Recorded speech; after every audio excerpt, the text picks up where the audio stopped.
Mos zbrazni këta sepse ne këtu kemi pranë një person që është shumë më i vlefshëm se gjithë këta të tjerë. Mundet me qenë një person shumë i rëndësishëm i kombit tonë. E kam pa që në mesin tonë kishte qenë profesora Fehmia Agani. I kisha pranë ata vllazit e mi edhe kujtoj si i kom zgjatë durt edhe i kom shtrëngu fuqishëm dora dorës, ashtu lidhur, tu mendu se forca ime ka me qenë më e madhe me i ndalë se sa forca e Sërbit për mos me mi marë. Mirë po, me ata përballë që i kishim ishim shumë të trishtum sepse vazhdimisht i kërcënonin për pushkatim, neve të tjerëve ju do t'jeni të humbur, Kosova nuk është e juaja, edhe kështu vazhdoj koha.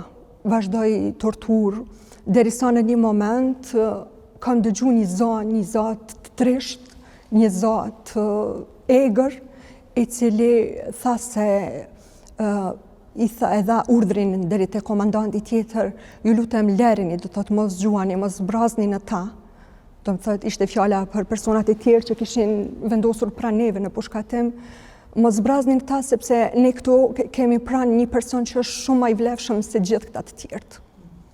Edhe atëherë kam kuptuar se me të vërtet ajo biseda që është qarkullu në tren se dikush është në mesin tonë, mundet me qenë një person shumë i rëndësishëm i kombit tonë. Të nxesht e kam kthy kokën mbrapa edhe e kam njoft, e kam pa që në mesin tonë kishte qenë profesora Fehmia Agani. E ke pa Fehmia Agani? E kam pas shumë larg. E kam pas shumë larg se turma ka qenë shumë e madhe dhe unë kam qenë në rendin e parë. Po e kam njoftë dhe e kam kuptu se me të vërtet është profesori aty.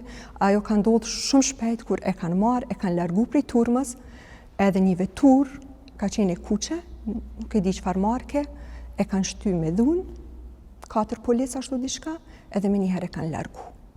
E kanë shti në kerr? E kanë shti në kerr, po. Edhe ka i ckeri. Ne të tjerët kemi fillu me u trishtu edhe ma shumë nuk e kemi ditë çfarë po ndodh me neve, kemi provu me marrë informata çka qysh, kemi qenë që ka shumë përkufizum që s'kemi guxoft as me bo lëvizje.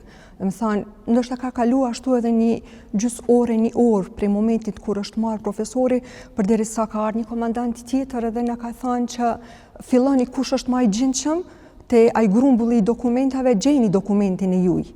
Merrni edhe ikni, se tash mos ju duhet as vetja juaj, as Kosova juaj. Na kemi fillu me i kërku dokumentet tona edhe pse ka qenë e pamundur pritana e saj turme njerëzish me arrit me gjetë dokumentin tënd. Mandej ka shku një kohë shumë e shkurtë edhe kam pa që kanë ardhur 3 autobus. Do të thonë, në atë pikë, në atë vend kanë ardhur pranë rrugës 3 autobus, e kemi kuptuar që prap do të na dobojnë për atij vendit edhe derisa ju i kemi ofruar autobusit, nuk e kemi ditë se çfarë po ndodh me neve. Na shtinë autobusa tonë që ai numër i madh i qytetarëve, llogarit me 3 autobusa kemi qenë. Mundet me kon dikon rreth 70-80 persona në një autobus kemi qenë. E di që ka shumë ka qenë i mbushur sa që Albën, vajzën time, e mbaja kështu lart në supe, veç me pas pak më të mundur frymarrjen.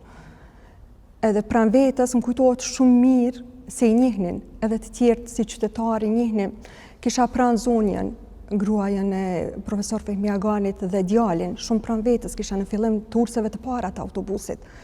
Vajza më çante vazhdimisht, do të thënë si foshnja, sikur edhe ajo e dinte se kishte qenë një ditë shumë e tresht edhe për ta, ajo data 6 maj e vitit 1999. Unë nuk arija më me qetësu.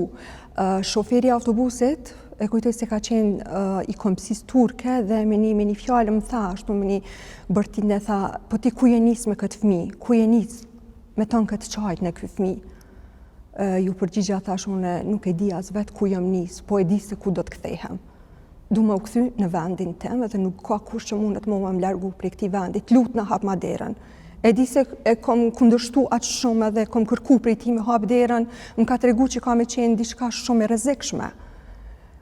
Kam shikuar, kam pranë familjarët e mi, vllazit e mi kryesisht, djalin e Axhës, Axhën, kushërit të tjerë, kam kthy kokën, kam pasë aty ka qenë zonja Sadie Agani, ka qenë djali dhe kemi thonë nëse na zbresim, zbritni edhe ju pas nesh. Kemi arrit me zbrit. Kemi arrit me zbrit tek stacioni autobusave këto në Prishtinë, edhe me tonat trishtim kemi anën e majtë kemi marrë Lagjës, Dardania, kemi vrapu shpejt, kthehem Prishtinë. Ka qenë errësirë mo, ajo ditë veç shkoj, dikur ka ora 20. Ka me mrinë shpejt.